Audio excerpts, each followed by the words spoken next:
स्वागत है साथियों आप सभी का आपके अपने YouTube चैनल गुरुकुल एकेडमी छोटी काटो के डिजिटल प्लेटफॉर्म पर। साथियों, आज मैं हाजिर हूँ आपके लिए इम्पोर्टेंट टॉपिक लेकर, संज्ञा।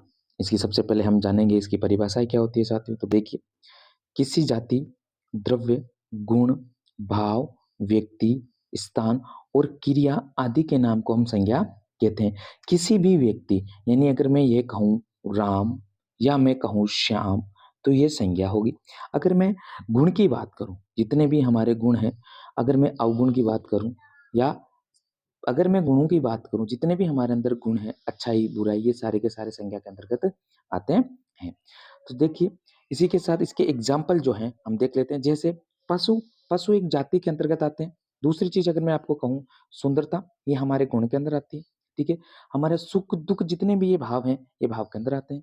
मोहन, राम, श्याम, सीता, गीता, मीता, ये सारे व्यक्तिवाचक संज्ञा के अंतर्गत आएंगे। सर यहाँ पे एक छोटा सा डाउट है, अगर यहाँ व्यक्ति कहे या हाँ व्यक्ति आया हुआ है, मैं सीता कहूँ तो सीता तो एक महिला है, तो क्या वो भी व्यक्तिवाचक के अंदर ही आएगी? हाँ, वो भी व्यक्तिवाचक के अंतर्गत ही आने वाली है। जितने भी स्थान हैं, जयपुर, जोधपुर, दिल्ली, आगरा, अजमेर, जितने भी छोटी खाटू जितने भी स्थान हैं, वो सारे के सारे स्थान में आ जाएंगे। और जितनी भी क्रियाएं हैं, खेलना, कूदना, पढ़ना, लिखना, वो सारी की सारी क्रिया के अंतर्गत आ जाती है। चलिए साथियों, इसके साथ हम आगे बढ़ते हैं। आप इस चैनल पर नए हैं तो चैनल को लाइक करें, सब्सक्राइब करें और कमेंट करें और हमें बताएं आपको ये वीडियो कैसे लगा। अब हमारा सबसे इंपॉर्टेंट चीज बात रहेगी संज्ञा के प्रकार।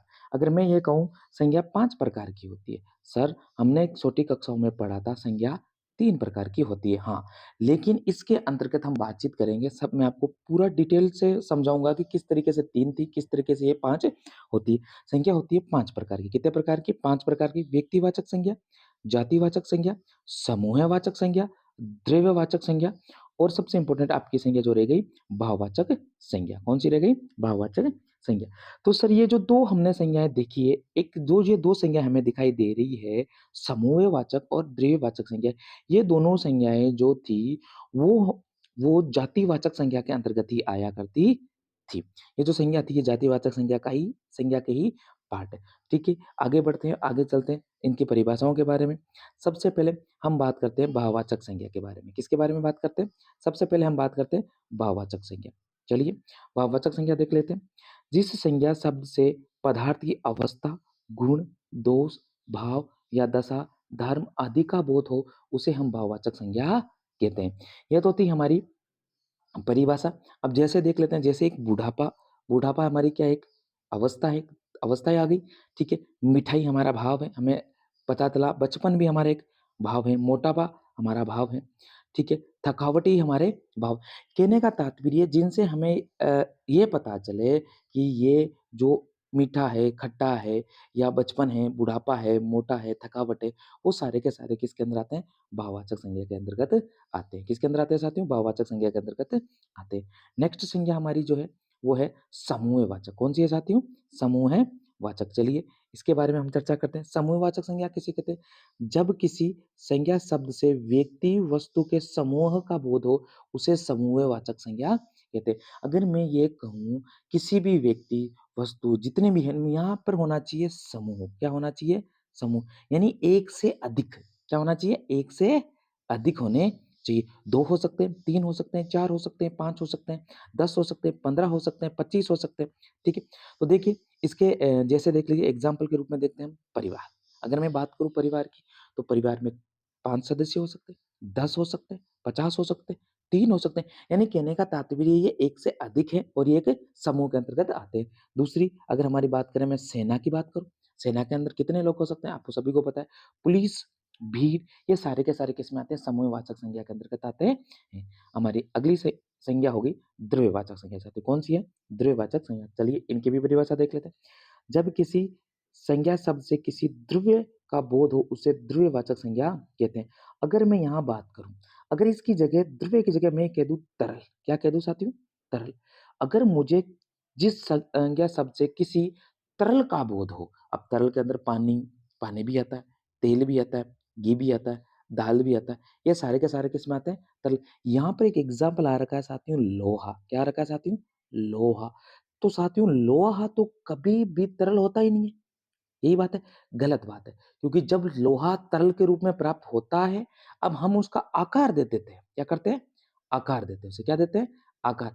आकार देने की वजह से लोहा ठोस के अंदर आ जाता है। जितने भी तरल पदार्थ होंगे, वो सारे के सारे कौन सी संज्ञा कहलाएँगे? द्रव्यवाचक संज्ञा कहलाएँगे। चलिए साथियों, अगली संज्ञा की बात करते हैं हम, जातिवाचक संज्ञा। कौन सी संज्ञा है? जातिवाचक संज्ञा। साथियों, जिस शब्द से किसी प्राणी या वस्तु की समस्त जाति का बोध होता है, उसे हम जातिवाचक संज्ञा कहते हैं। जिस शब्द से किसी प्राणी या वस्तु की समस्त जाति का बोध होता है, उसे हम क्या कहते हैं? जातिवाचक संज्ञा कहते हैं। चाहे प्राणी हो, चाहे वस्तु हो। अब प्राणी के अंदर अगर मैं आपको ये कहूँ, प्राणी के अंदर सभी प्रकार के जीव, जंतु, वनस्पति भी आते हैं। चाहे वो जानवर हैं, चाहे वो पक्षी है, चाहे वो मनुष्य है, चाहे वो पेड़-पौधे हैं, वो सारे के सारे किसमें आते हैं? अगर मैं ये बात कहूँ तो आते हैं प्राणी। प्राणी का अर्थ क्या होता है? बहुत सारे बच्चों का ये डाउट रहता है, बहुत सारे बच्चे पूछते हैं प्राणी, प्राणी का मतलब मैं कहूँ जीव। क्या होता है? जीव। जिसमें जीवन हो, उन्हें हम क्या कह सकते हैं? प्राणी कह सकते हैं। तो इसकी परिभाषा क्या थी? जिस शब्द से किसी प्राणी या वस्तु की समस्त जाति का बोध होता हो, उसे जातिवाचक संज्ञा कहते हैं। जैसे मैंने एग्ज़ाम्पल लिया, सबसे पहला जो एग्ज़ाम्पल लिया, मैंने लिया घोड़ा। क्या लिया? घोड़ा। मैं जैसे ही मैं एग्ज़ाम्पल घोड़ा लेता हूँ, तो मुझे पता चलता है ये जानवर है। क्या है ये? जानवर। क्या है? जानवर है। अगर मैं यहाँ बात करूँ मनुष्य की, तो इनकी भी एक जाति है। अब मनुष्य के अंतर्गत नर, नारी, पुरुषवाचक, स्त्रीवाचक, लिंग के बारे में जब हम पढ़ेंगे तो और ज़्यादा बेटर पढ़ेंगे। वृक्ष का नाम लेते ही मुझे ये पता चल गया ये वनस्पति है। क्या चल गया? वनस्पति, ये पता चल गया। अगर मैं ये बात लूँ, अगर किसी एक चीज़ का नाम लूँ, पक्षी, पक्षी भी एक जाति है। फूल, वनस्पति पौधों की एक जाति है। अब फूल, अगर मैं ये कहूँ कमल का फूल, तो ये जातिवाचक नहीं होगा। क्यों नहीं होगा? क्योंकि वो एक नाम आ चुका है। लेकिन ये फूल जो है, फूल एक जाति है। तो ये किसके अंतर्गत आएगी? जातिवाचक के अंतर्गत आएगी। चलिए अपनी नेक्स्ट जो संज्ञा है उसके बारे में चर्चा करते हैं। अगली हमारी संज्ञा है जिसका नाम है व्यक्तिवाचक संज्ञा। कौन सी है साथियों? व्यक्तिवाचक संज्ञा। जिन शब्दों से किसी विशेष व्यक्ति, स्थान अथवा वस्तु के नाम का बोध हो, उसे हम व्यक्तिवाचक संज्ञा कहते हैं। यहाँ पर वो जो एग्जाम्पल मैंने लिए थे अभी जातिवाचक संज्ञा वाले, वो यहाँ पर काम आने वाले साथी। देखो कि जिन शब्दों से किसी अगर मैं ये कहूँ, जिन शब्दों से किसी जिन शब्दों से किसी विशेष व्यक्ति, स्थान अथवा वस्तु के नाम का बोध होता है, जिन शब्दों से किसी व्यक्ति, स्थान, वस्तु आदि के नाम का बोध, उसे हम व्यक्तिवाचक संज्ञा कहते हैं। ये हो गई हमारी बात। अगर मैं यहाँ कहूँ, अगर मैं किसी एक का नाम लेता हूँ, जैसे मैंने नाम लिया फूल। क्या नाम लिया साथियों? फूल। क्या लिया? फूल। तो ये तो हो गई हमारी जातिवाचक। क्या हो गई? जातिवाचक। अगर मैं यहीं पर ये कहूँ कमल का फूल, किसका फूल कहूँ? कमल। क्या कहूँ? कमल का फूल। तो ये कौन सी संज्ञा हो जाएगी? व्यक्तिवाचक। क्यों हो जाएगी? यहाँ पर इसमें विशेष व्यक्ति, वस्तु, स्थान का बोध हो रहा है। अब मुझे पता चल रहा है कमल जो है उसकी एक निहित विशेषता है, वो अपने अंदर स्वयं एक विशेषता लेकर रहता है। एग्जाम्पल के रूप में जयपुर स्थान का नाम हो गया, दिल्ली, भारत, रामायण, अमेरिका, राम, श्याम, अफ्रीका। अगर मैं ये कहूँ एक छोटा-सा नोट्स के रूप में अगर आप हमें बना के दूँ व्यक्तिवाचक के अंदर, जितने भी स्थान हैं वो हमेशा व्यक्तिवाचक होंगे। जितने भी स्थान हैं, हमेशा याद रखना, जितने भी स्थान हैं, वो सारे के सारे व्यक्तिवाचक होंगे और जितने भी देश हैं, वो सारे के सारे व्यक्तिवाचक होंगे। जितने भी देश हैं। ठीक है?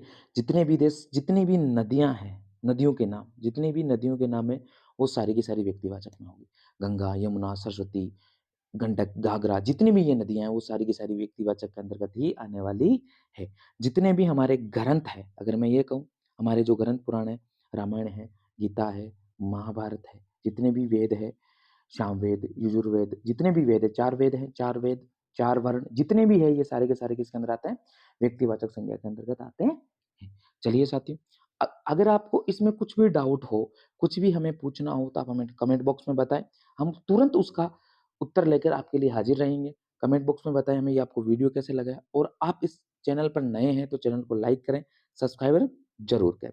अगली हम बात करते हैं भाववाचक संज्ञा की साथियों। किसकी बात करते हैं? भाववाचक संज्ञा। चलो साथियों, भाववाचक संज्ञा जिस संज्ञा शब्द से किसी गुण, दोष, भाव अथवा दशा का बोध होता हो, उसे हम भाववाचक संज्ञा कहते हैं। अगर मैं ये कहूँ भाववाचक संज्ञा के अंतर्गत भाव, क्या कहूँ? भाव। जितने भी हमारे भाव हैं मन के अंदर, दुःख है, सुख है, घृणा है, पीड़ा है, क्रोध है, दया है, जितने भी ये भाव है, वो सारे के सारे कौन सी संज्ञा कहलाते हैं? भाववाचक संज्ञा कहलाते हैं। बहुत सारे बच्चे ये पूछते हैं, सर बहुत सारे बच्चों का ये डाउट रहता है कि सर भाववाचक संज्ञा के अंदर ये जो बचपन लिखा जाता है, ठीक है? ये बचपन में भाव कैसे है? तो बचपन भाव है बेटा। बचपन के अंदर की जो खेलने कूदने की क्षमता थी, हमारा मन प्रफुल्लित रहता था, किसी बात का हमें दुःख नहीं होता था। हम जिस प्रकार से रहते थे, वो बचपन एक भाव है। जवानी भाव है, बुढ़ापा भाव है, भला, सुंदरता, ये सारे के सारे भाव हैं। किसी को देख के मोहित होना, ये सुंदरता है। हम किसी को देखकर मोहित हो जाते हैं, सुंदरता पे मोहित होते हैं, तो ये भाव ही तो हुए। किसी को देख के हमें हीन भावनाएँ उत्पन्न होती हैं, घृणाएँ होती है, ये अच्छा नहीं है। तो ये भी सारे के सारे किसमें होते हैं? भाववाचक संज्ञा के अंतर्गत ही आते हैं। ये जितने भी सत्य, क्रोध, घृणा ये सारे के सारे किसके अंदर आते हैं साथियों? भाववाचक संज्ञा के अंतर्गत आते हैं। किसके अंदर आते हैं साथियों? भाववाचक संज्ञा के अंतर्गत आते हैं। साथियों, ये था हमारा टॉपिक संज्ञा, जो हमने इसके बारे में चर्चा की, इसके बारे में हमने पढ़ा। अगर आपको इस वीडियो में कुछ त्रुटि लगे, कुछ गलती हो, तो हमें कमेंट बॉक्स में बताएँ। आपको ये वीडियो कैसा लगा, इसके बारे में बताएँ। और हमारे चैनल, जो हमारे चैनल का नाम है, मैं चाहती हूँ उसके बारे में आपको बता देता हूँ। हमारे चैनल का नाम है गुरुकुल अकेडमी छोटी खाटू। गुरुकुल अकेडमी छोटी खाटू, इसको सर्च करें, लाइक करें, कमेंट करें, शेयर करें और हाँ, सबसे इम्पोर्टेंट बात सब्सक्राइब करके जाएँ और जितना हो सके ये वीडियो को शेयर करें।